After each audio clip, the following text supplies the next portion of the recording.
ഗോവയിൽ ഒരു കോൽവ ബീച്ചുണ്ട്, ഒരുപാട് ബീച്ചുണ്ട് ഗോവയിൽ. പിന്നെ എനിക്ക് ഈ ബീച്ചിനോട് വലിയ താല്പര്യമൊന്നുമില്ല.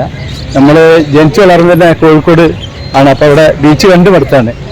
അപ്പോൾ ഈ ഇവിടെ ബീച്ചിൽ പല മോഡലാണ്. അപ്പോൾ ഈ കോൽവ ബീച്ചിലേക്കാണ് നമ്മൾ പോകുന്നത്. അപ്പോൾ അതിൻ്റെ ഒരു എപ്പിസോഡാണ്.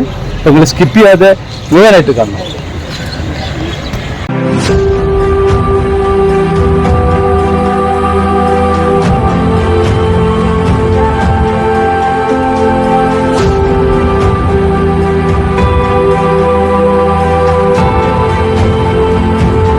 ഇത് കേരളമല്ല, ഗോവയാണ്, ഗോവ. അപ്പോൾ ഗോവയിൽ നമ്മളൊരു കടൽ തീരത്ത് പോവുകയാണ്. ആ കടൽ തീരത്തെ പേരാണ് കോൾവ ബീച്ച്. ആ കോൾവ ബീച്ച് ഗോവൻ്റെ തെക്കൻ ഗോവൻ ജില്ലയിൽ സാൽസെറ്റ് താലൂക്കിലാണ് സ്ഥിതി ചെയ്യുന്നത്. അപ്പോൾ അവിടേക്ക് പോയിക്കൊണ്ടിരിക്കുകയാണ്. അപ്പോൾ അവിടുത്തെ കാഴ്ചകളാണ് നമ്മളുടെ ഇന്നത്തെ കാഴ്ചകൾ.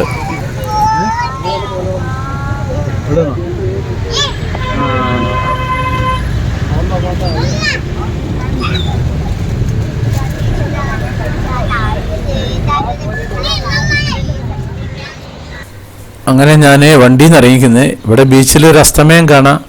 അപ്പോൾ ഇവിടുത്തെ ആ ഒരു കടൽ തീരവും കടലൊക്കെ ഇങ്ങനെ കണ്ടിട്ട് നമുക്ക് അങ്ങനെ ആസ്വദിച്ചിട്ട് അങ്ങനെ പോവാം. ഞാൻ അധികം വർത്താനുണ്ടാവില്ല.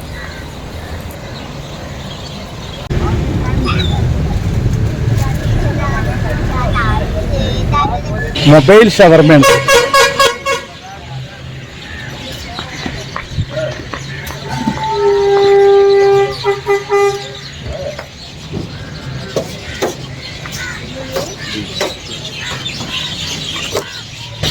നമ്മള് ബീച്ചിലേക്ക് ഇറങ്ങിയിരിക്കുന്നത്. ഇനി അങ്ങനെ കടലും കടൽ തീരവും ഇവിടുത്തെ ജനങ്ങളെ കാണാം.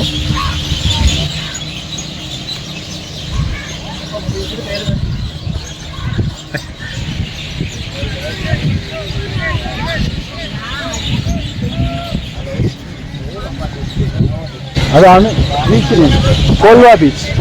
ഒരുപാട് ബീച്ചുകളുണ്ട് ഇവിടെ, ഏകദേശം ഒരേപോലെ തന്നെ. ഞാൻ നേരത്തെ പറഞ്ഞില്ലേ, സാൽസെറ്റ് താലൂക്കിൽ അവിടെ സ്ഥിതി ചെയ്യുന്നൊരു തീരദേശ ഗ്രാമമാണ് ഈ കോൾവ എന്ന് പറഞ്ഞിട്ടുള്ളത്. അങ്ങനെ ബീച്ചിൻ്റെ പേരും കോൾവ എന്നാക്കിയിട്ടുള്ളത്. ഇത് ഏകദേശം 25 കിലോമീറ്റർ മണൽ നിറഞ്ഞ തീരപ്രദേശമാണ് ഉള്ളത്. 2.5 കിലോമീറ്ററിൽ ഇതൊരു ബീച്ചായിട്ട് ഇങ്ങനെ നിൽക്കുന്നുണ്ട്. ഈ 25 കിലോമീറ്റർ എന്ന് ഞാൻ പറഞ്ഞ നേരത്തെ ബോഗൺമാല മുതൽ തെക്ക് കബോഡിരാമ വരെ നിൽക്കുന്ന ഏകദേശം ഒരു മണൽ തീർന്ന തീരപ്രദേശമാണ് ഈ 25 കിലോമീറ്റർ ഉള്ളത്. അതിലൊരു 2.5 കിലോമീറ്ററിലാണ് ഈ കോൾവ ബീച്ച് സ്ഥിതി ചെയ്യുന്നത്. പോർച്ചുഗീസുകാരായിരുന്നല്ലോ ഗോവ മുൻപ് ഭരിച്ചിരുന്നത്. അന്ന് ഇവിടുത്തെ റോയിസ് കുടുംബമുണ്ട്. ആ റോയിസ് കുടുംബത്തിൻ്റെ ഒരു സ്വകാര്യ ബീച്ചായിരുന്നു ഈ കോൾവ ബീച്ച്. 1550 മുതൽ ഈ ഗ്രാമം അന്നത്തെ കോൾവ പ്രഭു ഉണ്ടെന്ന് ഡിയോഗോ റോഡ്രിസ്ക എന്നുണ്ടല്ല, അദ്ദേഹത്തിൻ്റെ കൈവശത്തായിരുന്നു ഇതുണ്ടായിരുന്നത്. ഇവിടെ രാത്രിയായി കഴിഞ്ഞാൽ ബാറ്, ഡാൻസ്, ഇങ്ങനത്തെ കാര്യങ്ങളൊക്കെ ഇവിടെ ഉണ്ടാവും. അത് എല്ലാ ബീച്ചിലും ഉണ്ട്. ചില ബീച്ചിൽ കുറച്ചും കൂടി ഉഷാറാണുള്ളത്. ഇതിങ്ങനെ ഓരോ സ്ഥലത്തും ഓരോരുത്തർ അങ്ങനെ വാടക എടുത്തിരിക്കുകയാണ്. അതിൻ്റെ ബാക്കിൽ കണ്ടില്ലേ ഓരോ ഇതുണ്ട്, അവിടെയാണ് ഡാൻസും കാര്യങ്ങളും ഒക്കെ ഉള്ളത്. അവിടുത്തെ ആളുകൾക്ക് ഇരിക്കാൻ വേണ്ടിയിട്ടാണ് ഇവിടെ കസാരയും കാര്യങ്ങളൊക്കെ ഇട്ടിട്ടുള്ളത്. ഇരുട്ടായി കഴിഞ്ഞാൽ പിന്നെ ഇവിടെ ആകെ ഒരു ജഗ പുകയാണ്. മദ്യപാനവും പാട്ടും ഡാൻസും DJ ഒക്കെ ആയിട്ടുള്ളതാണ്. ഇവിടെ കുറച്ച് യൂറോപ്യന്മാരൊക്കെ ഉണ്ട്, അവരൊക്കെ നമുക്കൊന്ന് കാണാനി.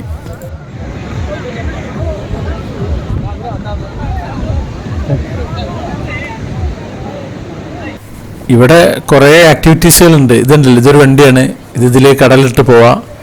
പിന്നെ അതിന് പറയുമ്പോൾ പട്ടം പറപ്പിക്കലുണ്ട്, പിന്നെ പാരാഗ്ലൈഡിങ് ഉണ്ട്, പിന്നെ ഈ കടലിൽ കൂടി ഇങ്ങനെ ഹൈ സ്പീഡിൽ മോട്ടോർ സൈക്കിൾ ഉണ്ടല്ലോ വലിയ, അത് മോഡൽ ഓട്ടുന്ന സംഭവമുണ്ട്. അങ്ങനെ കുറേ ഐറ്റംസ് ഉണ്ട്. പക്ഷേ ഞാൻ അതിനൊന്നും പങ്കെടുക്കുന്നില്ല. എനിക്ക് പൊതുവേ ബീച്ചിനോട് വലിയ താല്പര്യം ഇല്ലാത്ത ഒരാളാണ്. ഇതുണ്ടല്ലോ, ഇത് പാരാഗ്ലൈഡിങ് പോയിക്കൊണ്ടിരിക്കുകയാണ്. അതിൻ്റെ ഒപ്പം ഒരു പൈലറ്റ് ഉണ്ടാവും, 2 പേരാണ് ഉണ്ടാകുക. ഇതും ഈ ഒരു സംഭവമുണ്ട്. അങ്ങനെ ഒരുപാട് സംഭവമുണ്ട്. പിന്നെ അവിടുത്തെ സൂര്യാസ്തമയം ഒക്കെ ആയിട്ട്. ഏതായാലും ബീച്ചിൻ്റെ ഒരു നാടാണ് ഈ ഗോവ എന്ന് പറഞ്ഞ സ്ഥലം. അപ്പോൾ നമുക്കങ്ങനെ കണ്ട് അങ്ങനെ പോകാൻ ഇനി ഇവിടുത്തെ കാര്യങ്ങൾ. കുട്ടികൾ മണലിലൊക്കെ ഇങ്ങനെ കളിച്ചുകൊണ്ടിരിക്കുകയാണ് ഇവിടെ. രക്ഷിതാക്കളോടൊപ്പം തന്നെ നിൽക്കുന്നുണ്ട് അതിൻ്റെ അടുത്ത്.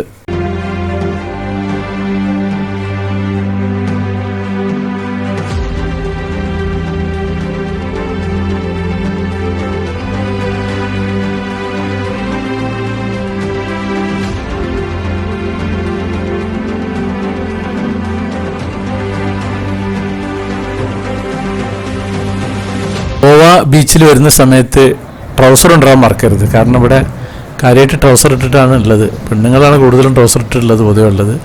പക്ഷെ ബീച്ചിൽ വരുമ്പോൾ എപ്പോഴും ഒരു ട്രൗസറായിട്ട് വന്നാൽ നന്നാവും.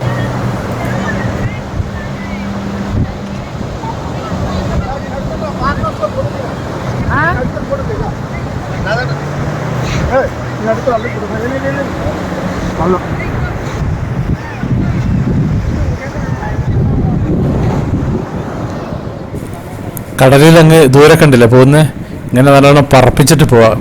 ഇംഗ്ലീഷുകാരും ഉണ്ട് ഇവിടെ. കാരണം പൊതുവേ ഈ ബീച്ചിൽ ഇംഗ്ലീഷുകാരാണ് ഇവിടെ കൂടുതലും വരാറുള്ളത്. ഇങ്ങനെ ഇതൊക്കെ വാടക കിട്ടുന്ന സംഭവമാണ്. ഇതിനൊക്കെയുള്ള ഓഫീസും കാര്യങ്ങളൊക്കെ ഉണ്ട് ഇതിൻ്റെ അപ്പറ്റേ ഭാഗത്ത്. അവിടെ പോയിട്ടുണ്ടെങ്കിൽ അതൊക്കെ നമുക്ക് റെൻറ്റിന് എടുക്കാം.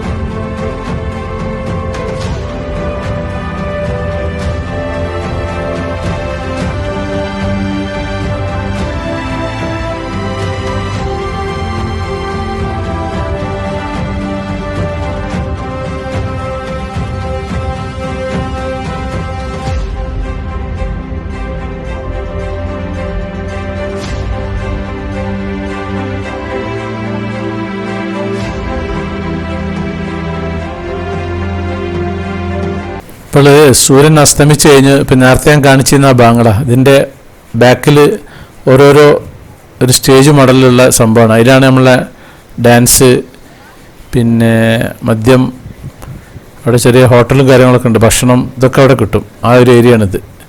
ഇനിയാണ് ഈ ബീച്ച് സജീവമാകാൻ പോവുക, ഇരുട്ടായി കഴിഞ്ഞാലാണ്. ഇതൊക്കെ ഇവിടെ വാടക കൊടുക്കുന്ന സംഭവങ്ങളാണ്. ഈ ഒരു ഏരിയകൾ കംപ്ലീറ്റ് ഇവിടുന്ന് എടുക്കുക. ഇവരൊപ്പം വരുന്നവരുണ്ട്. അല്ലാണ്ട് നമുക്ക് സ്വന്തം വേണമെങ്കിൽ സ്വന്തം ഓട്ടിയിട്ട് പോവുകയും ചെയ്യാം. മറ്റേ കൂടുതലും ഇതിൻ്റെ ഒപ്പം ഡ്രൈവർ അടക്കമാണ് ഇവർ വാടകയ്ക്ക് എടുക്കാറുള്ളത്.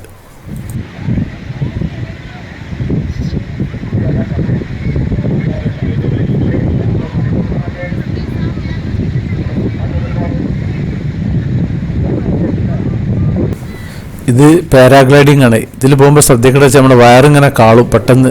ആ ഒരു സംഭവം ഉണ്ട് അതിൽ. അപ്പോൾ അതിൽ കയറുമ്പോൾ ശ്രദ്ധിക്കണം. അപ്പം നമ്മൾ ഈ കോൾവ ബീച്ചിൽ നിന്നും വിട പറയുകയാണ്. ഇനി നേരെ നമ്മൾ വണ്ടിയുടെ അങ്ങോട്ടേക്ക് പോവാണ്.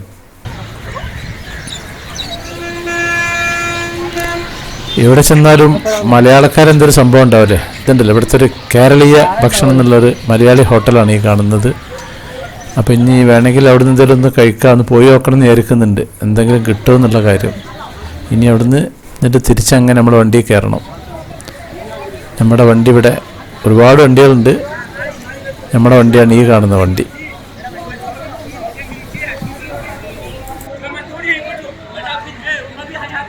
അപ്പം നമ്മുടെ സാക്സ് വെറൈറ്റീസ് ചാനൽ നിങ്ങൾ ആദ്യമായിട്ട് കാണുന്നവരാണെങ്കിൽ അത് സബ്സ്ക്രൈബ് ചെയ്യാൻ മറക്കരുത്. പിന്നെ അതുപോലെ ലൈക്ക് ചെയ്യാൻ മറക്കരുത്, കമൻറ്റ് ചെയ്യാൻ മറക്കരുത്, ഷെയർ ചെയ്യാനും മറക്കരുത്. എന്നാൽ താങ്ക് യു.